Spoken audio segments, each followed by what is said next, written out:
Heidi here with H&M Venture.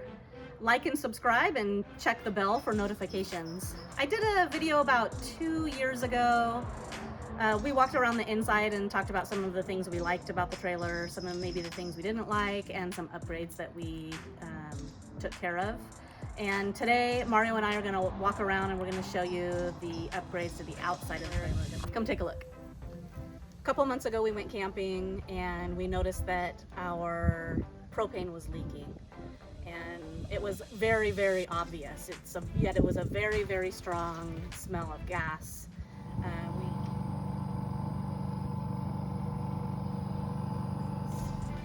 We were able to survive that weekend camping trip by turning everything off and using the generator. But we discussed how we were going to go ahead and fix and or replace the regulator. So of course YouTube is our friend, and we were able to purchase the part. It was very inexpensive. You can find the link below. Also, Mario did this himself and he's not super mechanical, but if he was able to do it, anybody can do it. And okay, Heidi was really nice, but she says I'm not mechanical very much. I'm not mechanical at all. And my initial thought, I actually sent the email to our local RV dealer. I set up an appointment for them to have them replaced, because when I read the manual for the trailer, it was very specific about pressurizing and all this different stuff. So it sounded a little scary to me to deal with gas. But then I started watching YouTube, as Heidi said, and there was a few forums, groups that we follow on Facebook where this is a hot topic. And I felt confident enough after talking to some people that I could do this myself. The hardest part was replacing these things, taking them off the trailer and the actual hookup. They're on there super tight, and all you really need is elbow grease. WD-40 will not penetrate this tape or the gunk that they use on the original regulator. But I thought I wasn't going to be able to do it, but I kept trying and I was finally able to make it work. So another upgrade we did is we replaced the frosted glass window on the RV door, the front door. We replaced it with a tinted window, see-through window. And the window is called a Slim Shade by AP Products. We got it off of Amazon. I can't remember how much it was, something like $70, $80. I'll put the link down below. And we really like it. So you come over here, you can see right through it. So this is awesome, way better than what we had before, because in our particular rig we have a window in the bedroom and we have a window in the kitchen area, but it's behind the TV, so we never use it. So this comes with the shade. You have to be really careful with the shade because it is just plastic, and you usually use two hands. I'm using the other hand to hold my camera. So you can totally close it all the way and you have total privacy. What I like to do is I like to keep it probably down about this much. And you might ask yourself, well, the shade, why is it upside down? Well, had it not been for YouTube, I would have put this shade in the way it's supposed to be. It is upside down, you're right. But the reason for that, I saw on YouTube, is that when you're inside your trailer, you have total privacy and you can still see out. So you could set the shade at whatever level you want. You can keep it completely open during the day, or whatever your taste is. Personally, I like to have it like this, at least for part of the day, or maybe in the evening when people will be walking around outside. You can see out, but they're not going to be able to see in, or maybe a little bit, but not much. You have full privacy. But you're also going to see probably the biggest flaw in this design, and it's not really the fault of the design, honestly. It's just if you have a screen door, which most people do, is you can't access it. You can't move the shade, you can't do anything because this is in the way. And that's what I've seen online is probably the biggest complaint with this window. But is it inconvenient? A little bit, not very much, not in my opinion anyway. Because at the end of the day, let's say you're ready to turn in for the night, you want to close this up all the way, you're not interested in looking out for whatever reason. So go ahead and time me, see how long it takes me to come out and then close that shade. So yeah, you got to step out.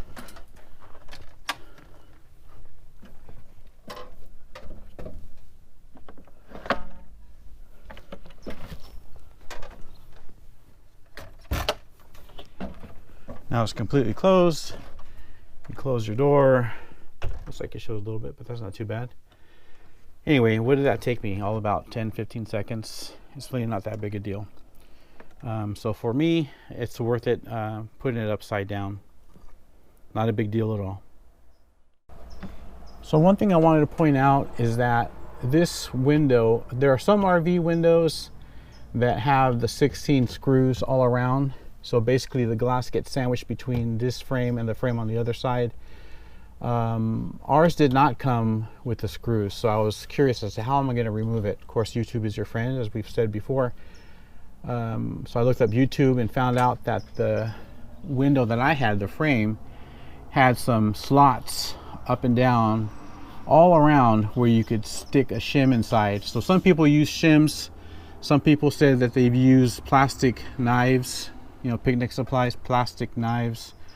AP Products will also send you a box of the little white clips that fit perfectly. So basically you put the clip inside and through there, and it separates the clip that's inside that's holding both pieces together. The hardest part of replacing the window was taking this out. It probably took me, I don't know, about 5 minutes, which is nothing. And that's saying a lot because I'm not handy at all. It wasn't that hard at all for me to do. So you put the clips in all the way around, it loosens the clips inside the door, and you basically just gotta pry it open.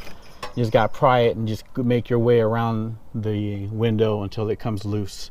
You gotta be really careful because that glass will fall right out if you're not careful. I contacted AP Products online. They had a contact us email on their website, and I sent them a quick email basically saying that I needed the white clips. They responded within the hour, which really surprised me. They basically just asked me for the address that they were going to be shipping the little box of clips, and I had it at my house within a week. So that was really convenient, and it was free.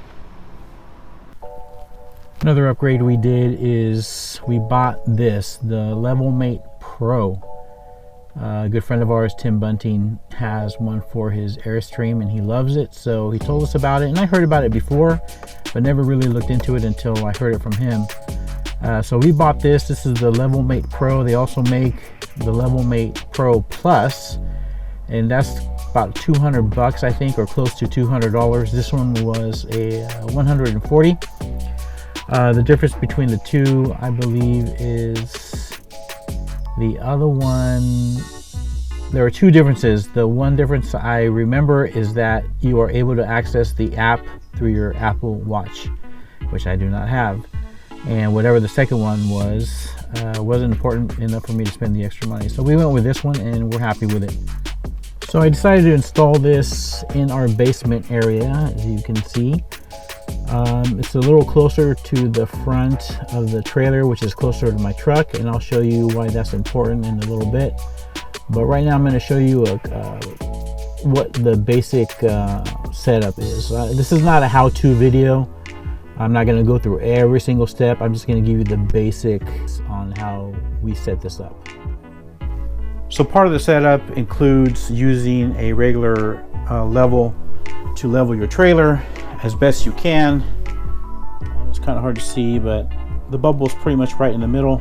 This is forward and backwards, so this is the leveling that you would do with your front jack.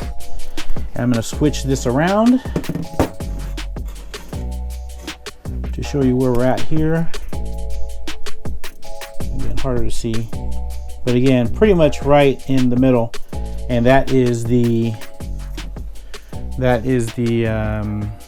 left to right, which is the harder one to level. Okay, now I'm going to show you how it works. So when you pull up to your site, before you unhook or anything, you're going to get out of your truck. Once you're set where you want to be, you're going to get out of your truck or whatever your tow vehicle is, and you're going to come over to this component, and there's a little on and off switch on the bottom. Once I turn it on, you're going to hear 2 beeps. All right, there you go. So now the system is on, and you're going to go to your tow vehicle. Now you're going to see that I'm parked about 5 or 6 feet away from my actual trailer. So typically I'm obviously going to be a lot closer. But even from 5 feet away from the hitch, I should be able to get a good signal on the Bluetooth. So I'm gonna bring up my app here. I'm gonna look for it here in my camping section. Let's see. There it is, LevelMate PRO. So it's searching for the component. Sorry for the glare. I should find it. Oh, there it is. So it shows that I'm completely, let me see if I can get out of this glare a little bit. So it shows that I'm level left to right, and it shows that I'm level on the front. So that's how easy it is. That is how easy it is. And you can see the front is kind of little, it's going back and forth. I'm gonna show you how that works. So I'm gonna go to the front.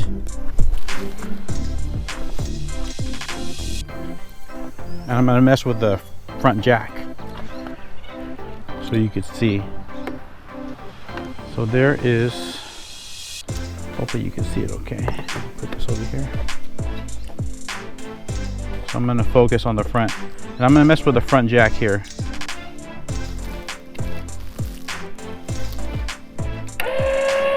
So I'm gonna go up and see how the numbers start to change. So I went up enough for the LevelMate PRO to let me know that I am off by 1.25 inches on the front. If I come over to the left and right, that stayed the same.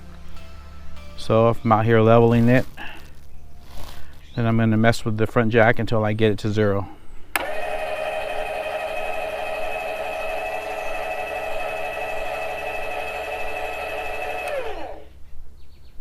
A little more. Oh, it's almost right there. So it's at 0, 0. So it looks like I got it just right. Oh, it's going back and forth. So this thing, again, nothing is 100% right, but this is about as close as you're going to get. Now it's telling me to go up 1/4 inch, but unless you're OCD, you should be able to deal with that. I know I can. So yeah, this is pretty cool app. Definitely a good investment in my opinion. So this is our outdoor kitchen. Not much to it. It's basically just a small refrigerator and a pull-out camping stove. So one of the modifications that I want to do is basically get rid of this. I think I've only used this one time, either our first or second trip out. I used it basically because we had it. I felt like I needed to use it. So I did, and 3 years later, I haven't used it since. So what I'm going to do is remove this and use this pull-out drawer for my Blackstone, my 22-inch Blackstone that we have. I feel like I need a better place to store it, and I think this is going to be it. I've seen other videos where people have done it. Other people actually like install the actual Blackstone as far as bolt it down and use it to actually cook in this spot. I personally don't want to do that. I think the Blackstone creates too much heat, and all the greasy cooking that you do on it, all this is going to get dirty. It's going to hard to keep clean. It's going to be hard to keep clean, and I'm sure Heidi's not going to appreciate that, and it's not something I want to do either. So what I'm hoping is all I have to do is probably remove this piece here. I think it's just stapled on from what I've seen in other videos, and then cut this portion out. I'm hoping that is all I have to do. I don't think I'll have to mess with this. I know people have taken this all out as well and put other stuff there, but I think all I want to deal with is just this part. And I should have enough clearance for my Blackstone where I can put it here and then just close it and store it and be able to travel with it and take it out whenever I need it. So I'm going to give that a go, see how it turns out. Okay, so it wasn't pretty, but I got it done. So this is now where my Blackstone gets stored. I still have some detail work to do down here, some fine sawing and fine sanding, but other than that, from this angle you can't tell. So this is it. that's where Blackstone's gonna get stored. Pretty happy. So another thing that we wanted to do was get a new tire cover. We were able to order this one online and have it totally customized. We've been wanting to do this for a while, and Mario was able to order it. Yeah. So as Heidi stated, we ordered this online. It was actually really simple. You just basically type in what you want and add the graphic that you want. So this was typed in their field, and then we sent this graphic, which is actually the same graphic that we use for our YouTube videos.